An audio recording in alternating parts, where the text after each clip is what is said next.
বিভিন্ন করে আমি সচিব হই এবং রাষ্ট্রদূত ছিলাম কয়েকটি দেশে।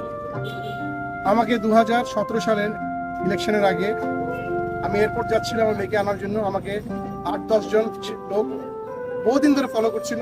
আমার গাড়ি ভেঙে আমাকে নিয়ে জোর করে 2টা পিস্তল থেকে আমাকে নিয়ে গেছে এবং আমাকে আয়না করে নিয়ে এসে এখানে রেখেছে। আমি যেহেতু সেনাবাহিনীর অফিসার এবং এই ঢাকারই অফিসার, আমি ঢাকা সেনাবাসী ছিলাম, আমি জানতাম কোথায় আমাকে রাখা হচ্ছে এবং সেইখানে প্রচন্ড নির্যাতন করা হতো লোকদেরকে। কয়েকজন কয়েক আমাদের পলিটিক্যাল অফিসার যারা সেনাবাহিনীর বাণিজ্য ডুবিয়ে দিয়েছে ডিজিএফআই থেকে তারা স্বার্থন্বেষী কত যে লোক মেরেছে তারা খোদায় জানে। তারা এবং র্যাব এবং অন্যান্য যারা এখানে আছে, বিচার বহির্ভূত হত্যা, গুম, খুন, ক্রাইম এগেইনস্ট হিউম্যানিটি। আমার দোষ কি ছিল? আমি কোনো রাজনীতি করিনি কখনো, আমি কোনো দলও করিনি।